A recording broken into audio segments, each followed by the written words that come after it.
Falcons versus Vikings. Atlanta headed to Minnesota to take on the Vikings. The Vikings here laying 3.5. The total is at 44.5. All right, Shuey. First off, we got to give an attaboy, right, to J.J. McCarthy. This is the Sunday night game here. He debuted on Monday night. Look, he debuted like he's been there before. Threw 2 fourth-quarter touchdowns, rushed for another, overcame a pick six. You know, young quarterbacks are always going to make those mistakes, right? And that's just part of the process. The mistake isn't what really matters. What matters is what they do after the mistake. That's what separates the greats from the Caleb Williams. NFC Offensive Player of the Week honors. Ceiling looks legit. Now, on the flip side, Atlanta, they got pounded at home. Bijan Robinson led the team in receiving, but he couldn't manage over 25 yards rushing. How do you see this one? I mean, are you targeting anybody here? Vikings are on a short week playing on Sunday night now. Atlanta looked okay, right, and just gave up the lead and lost late. How do you see this? Who do you like in this game? Who should we target?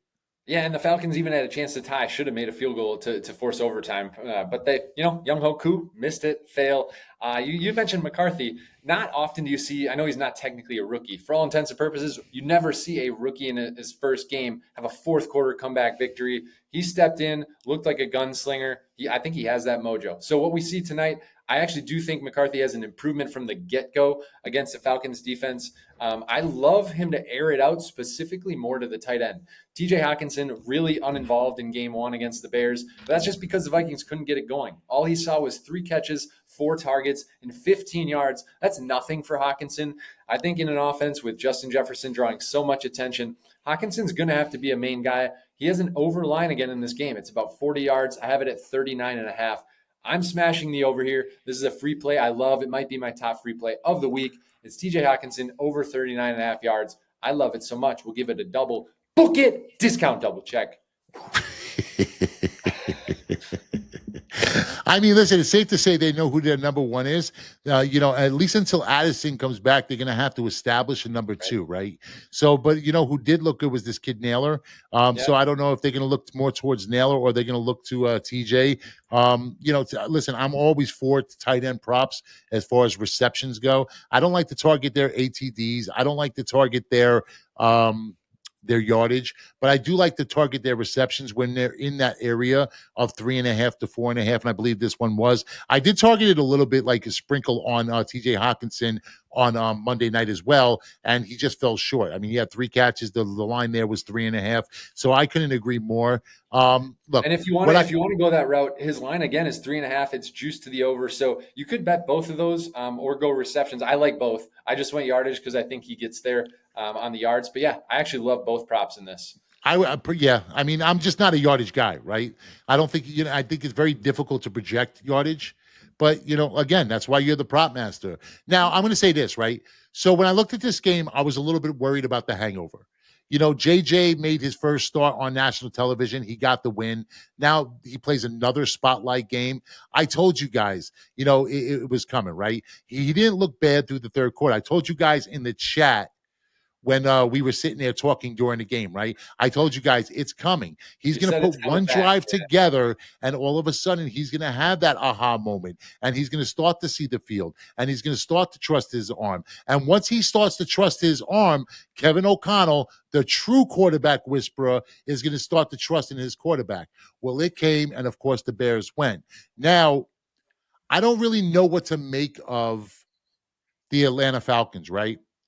Because Penix looked good. He didn't look bad. He didn't do all that much, but he didn't look bad either.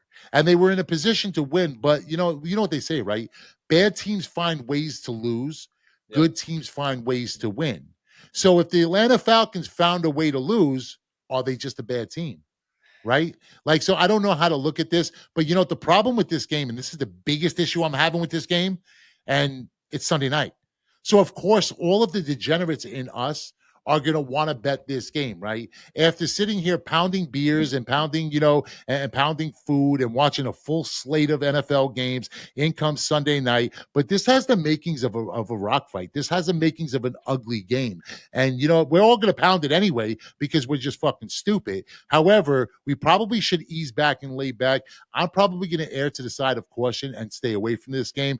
But but my arms can be twisted closer to game time, especially and when I'm especially sitting here. if you dial up a triple crown in the early games and the 3 p.m. games, you're gonna hammer it. But I do agree. I actually think this is one you kind of got to study up. We got to know what McCarthy and Penix do in prime time. We saw McCarthy Monday night. That's just one sample. We haven't seen Penix do much of anything. So it's like this is a study game for me. I want to see more of it. Hawkinson's the safe spot. He's my safest play, and that's why I'm hammering it.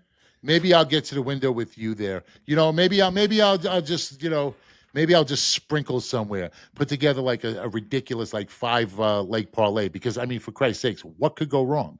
You're gonna DJ. Yeah, no, listen, I plan on being up so much money going into that game that it really won't truly matter what I do in the actual game, right? Like that's the way I see it personally. But you know what? We'll see how it goes. Dial it up. J.A. Cavalier's Pro Football Triple Crown. 3 NFL games for this Sunday.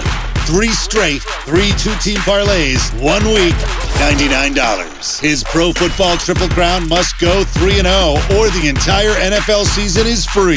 J.A. Cavalier's Pro Football Triple Crown. Link in the description below. Click the link now and jump on the money train.